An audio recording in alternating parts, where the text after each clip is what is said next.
नमस्कार, मी अनुराधा सनगर. जनवार्तामध्ये आपल्या सर्वांचं स्वागत. पाहूया पुण्यातील काही विशेष घडामोडी.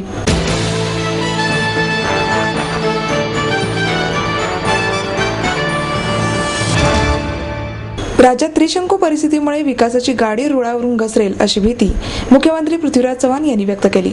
पुणे इंटरनॅशनल सेंटरच्या वतीने आयोजित केलेल्या भारताचा पुनर्शोध राज्यांचा दृष्टिकोन या विषयावर मुख्यमंत्री चव्हाण बोलत होते. सर्व राज्यांच्या मुख्यमंत्र्यांचे या विषयावर भाषण आयोजित करण्यात येणार आहे. या मालिकेच्या पहिल्या पुष्पाला मुख्यमंत्री चव्हाण यांच्या भाषणाने सुरुवात झाली. या भाषणामध्ये मुख्यमंत्री पृथ्वीराज चव्हाण यांनी महाराष्ट्राचा शाश्वत विकास आराखडा मांडला. यावेळी व्यासपीठावर पुणे इंटरनॅशनल सेंटरचे डॉक्टर रघुनाथ माशेलकर, विजय केळकर, दिलीप पाडगावकर, यशदाचे महासंचालक डॉक्टर संजय चहांदे उपस्थित होते. मुख्यमंत्री चव्हाण म्हणाले, अनेक राज्यांमध्ये कोणत्याही एका पक्षाला बहुमत नसल्यामुळे त्या ठिकाणी आघाडीचे सरकार चालवावे लागते. त्यामुळे सर्व पक्षांना विश्वासात घेऊन निर्णय घ्यावे लागतात. लवकर निर्णय घेत नसल्यामुळे त्या ठिकाणचा विकासाचा वेग मंदावतो. महाराष्ट्र राज्य सध्या औद्योगिक क्षेत्रात क्रमांक 1 वर आहे. पुढील काळात महाराष्ट्राला अग्रेसर ठेवण्यासाठी कोरडवाहू जमिनी ओलिताखाली आणणे तसेच योग्य शहरीकरणाला प्राधान्य देण्यात येणार आहे. स्वातंत्र्यानंतर महाराष्ट्राने कृषी आणि औद्योगिक क्षेत्रात झपाट्याने प्रगती केली आहे. राज्यात केवळ 5 जिल्ह्यांमध्ये औद्योगिक विकास एकवटला आहे. त्यामुळे विषम विकास झाला आहे. या पार्श्वभूमीवर महाराष्ट्राचा मुख्यमंत्री म्हणून आगामी काळात याच विषयांवर लक्ष केंद्रित करण्यात असल्याचे मुख्यमंत्री चव्हाण यांनी सांगितले.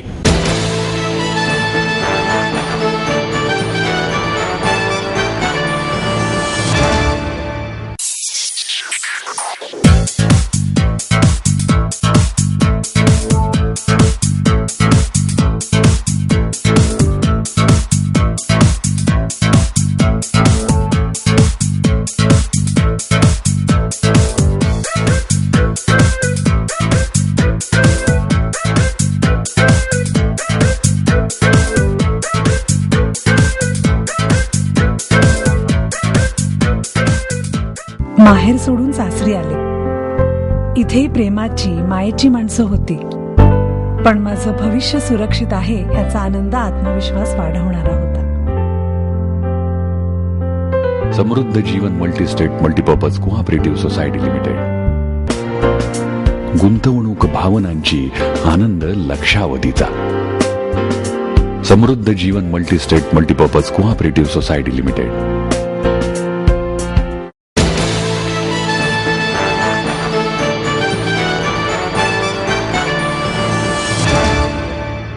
महिलांच्या अत्याचाराविरोधात भारतीय युवा जनता मोर्चाच्या वतीने आंदोलन करण्यात आलं.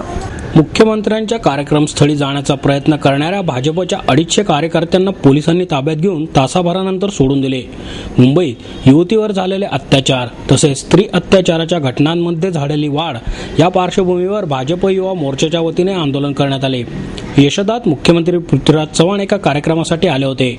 भारतीय जनता पक्ष युवा मोर्चाचे अध्यक्ष आमदार पंकजा पालवे मुंडे यांच्या नेतृत्वाखाली आंदोलन करण्यात आले. आमदार माधुरी मिसाळ, भीमराव तापकीर, नगरसेविका मेधा कुलकर्णी, भाजपचे शहराध्यक्ष अनिल शिरोळे, युवा मोर्चाचे शहराध्यक्ष गणेश घोष, मधुकर माझिरे यावेळी उपस्थित होते. स्त्री अत्याचार रोखण्यात अपयशी ठरलेल्या सरकार आणि गृहमंत्र्यांविरोधात घोषणा देण्यात आल्या. कार्यक्रमस्थळी जाण्यास आंदोलकांना मनाई करण्यात आल्याने यशदासमोर रस्त्यावर आंदोलक घोषणा देत होते. ही बंदी तोडून पुढे घुसण्याचा प्रयत्न करणाऱ्या आंदोलकांना पोलिसांनी ताब्यात घेऊन शिवाजीनगर पोलीस मुख्यालयात नेले. तब्बल तासाभरानंतर या आंदोलकांना सोडून देण्यात आले.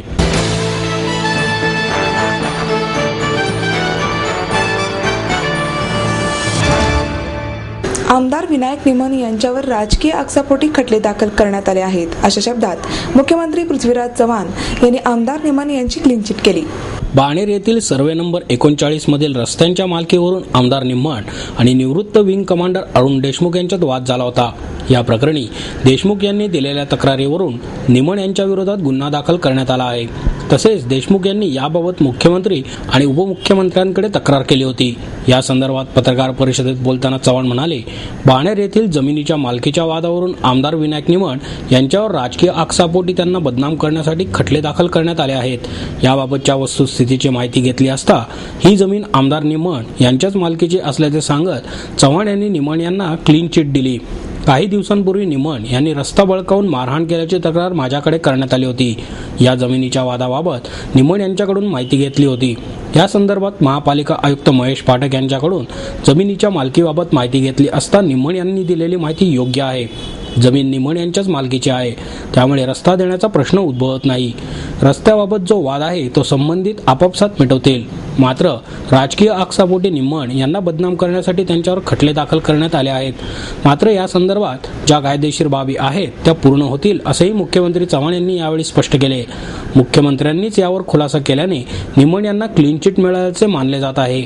डॉक्टर नरेंद्र दाभोळकर यांच्या हत्येप्रकरणी अद्याप कोणालाही अटक झाली नसली तरी महत्त्वाचे धागेदोरे हाती आलेले आहेत. हे प्रकरण गंभीर असून या प्रकरणाचा तपासही योग्य दिशेने सुरू आहे. त्यांच्या मारेकऱ्यांबरोबरच या प्रकरणाचा सूत्रधार शोधणे गरजेचे आहे. दाभोळकर यांच्या मारेकऱ्यांना कोणत्याही परिस्थितीत पोलीस पकडणारच असा विश्वास चव्हाण यांनी व्यक्त केला. गांधीजींची ज्या मानसिकतेतून हत्या करण्यात आली तीच प्रवृत्ती दाभोळकर यांच्या हत्येमागेही असल्याचा चव्हाण यांनी पुनरुच्चार केला. गुन्हेगार कोणत्याही जाती धर्माचा असो त्याला शिक्षा झालीच पाहिजे असे मुख्यमंत्री म्हणाले.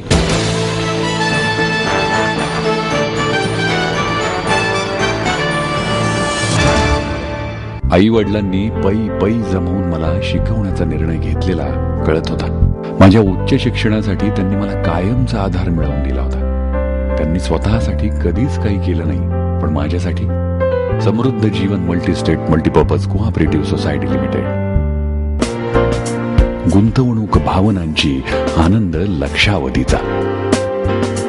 समृद्ध Jeevan multistate multipurpose cooperative society limited.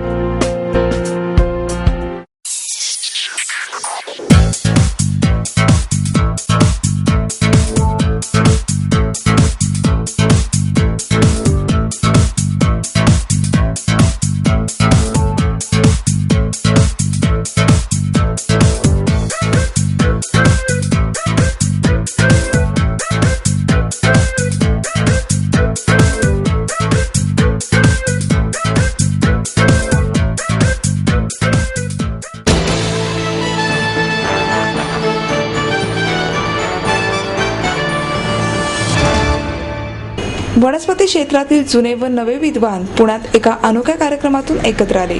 वनस्पती शास्त्र क्षेत्रातील जुने आणि नवे विद्वान पुण्यात एका अनोख्या कार्यक्रमातून एकत्र आले. यानिमित्त नव्या संशोधकांना एक व्यासपीठ मिळाले तर जुन्यांना आपले अनुभव मांडण्याची एक पर्वणी. हा उपक्रम या सर्व जणांकडून दरवर्षी आयोजित केला जातो.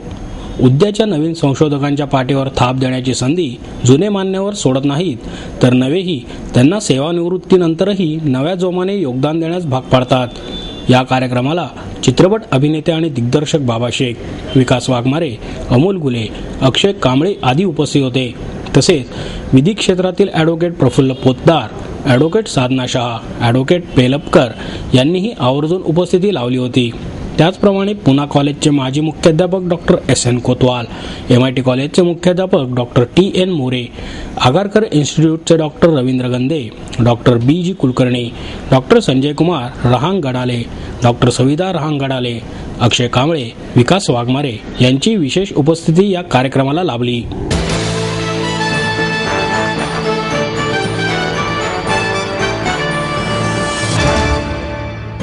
जातीच्या चौकटीमुळे मोठी व्यक्ती छोटे होते असे मत भाजप नेते गोपीनाथ मुंडे यांनी व्यक्त केले.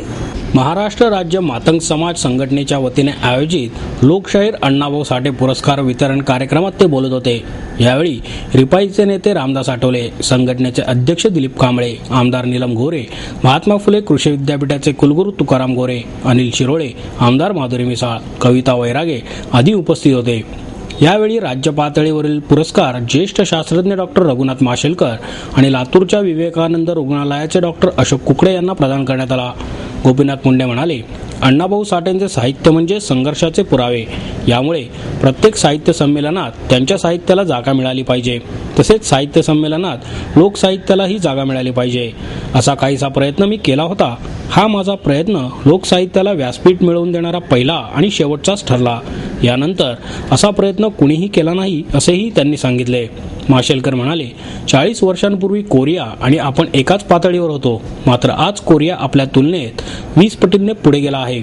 आपल्याला जर हा विकास साधायचा असेल तर शिक्षण हेच भविष्य मानून प्रयत्न करायला हवे असेही त्यांनी नमूद केले.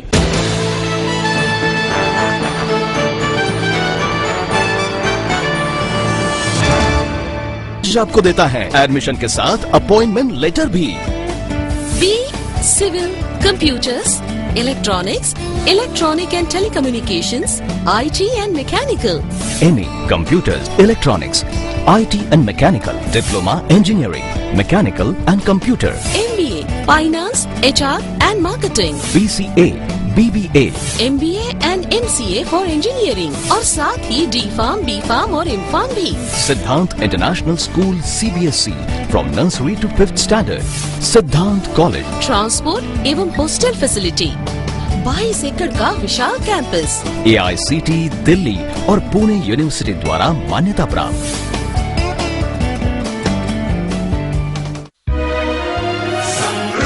करियर की ओर सिद्धांत कॉलेज, सुदुमरे, पुणे. एडमिशन के लिए आज ही कॉल करें या लॉग ऑन करें.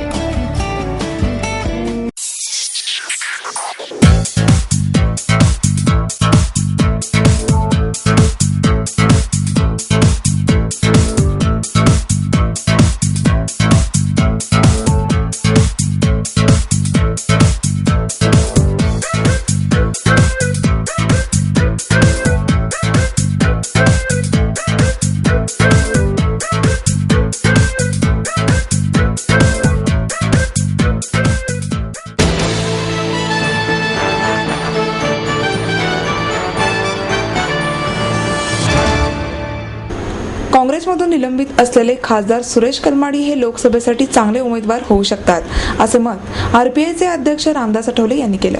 एका कार्यक्रमासाठी आठवले पुण्यात आले होते. त्यावेळी झालेल्या पत्रकार परिषदेत ते बोलत होते. महायुतीत पुणे लोकसभा मतदारसंघाची जागा आरपीआयला मिळावी अशी मागणी आठवले यांनी यापूर्वी केली होती. यावर पक्षाकडे इच्छुक उमेदवार कोण आहे, कलमाडी यांना निमंत्रण देणार का, असे विचारले असता ते म्हणाले, काँग्रेसमधून निलंबित असलेले खासदार सुरेश कलमाडी हे लोकसभेसाठी चांगले उमेदवार होऊ शकतात. महायुतीतील मित्रपक्ष असलेल्या भाजप आणि शिवसेनेची चर्चा करून मगच त्यांना निमंत्रण देण्याबाबत विचार होऊ शकतो. काँग्रेस, राष्ट्रवादी काँग्रेस यांच्या आघाडीबरोबर आरपीआय असताना कलमाडी हे उमेदवार होते. त्यावेळी ते आमच्या पक्षाच्या ताकदीवरच निवडून आले. पुण्यात आरपीआयची ताकद मोठी आहे, त्यामुळेच पुण्याची जागाही आम्ही मागितली आहे. कलमाडी यांना काँग्रेसने निलंबित केले आहे. त्यांचा उमेदवार म्हणून विचार होऊ शकतो. आरपीआयला कोणतीही अडचण नाही. दलितांवरील वाढत्या अत्याचाराचा निषेध करून आठवले यांनी यावेळी राज्यातील आघाडी सरकारवर जोरदार टीका केली. ते रोखण्यात राज्य सरकारला अपयश आले असून अॅट्रॉसिटी कायदा कालबाह्य झाला आहे, त्यामध्ये तातडीने बदल करावा अशी मागणीही त्यांनी केली.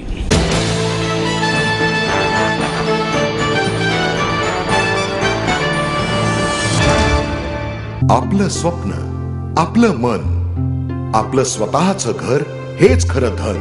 समृद्ध जीवन पार्क सादर करत आहे 140 फ्लॅट्सची एक प्रशस्त गृह योजना. कात्रज कोंढवा रोडवर बिबवेवाडी पासून फक्त 2 किलोमीटर अंतरावर आपल्या आर्थिक गणितात बसणारे 1 व 2 BHK फ्लॅट्स. तब्बल 3 मजली पार्किंग सह ऐस पैस गार्डन, क्लब हाऊस आणि इतर सुविधांनी सुसज्ज. बुकिंग साठी संपर्क 9850937373 9850947373. समृद्ध जीवन, नांदी सौभाग्याची, सुरुवात प्रगतीची.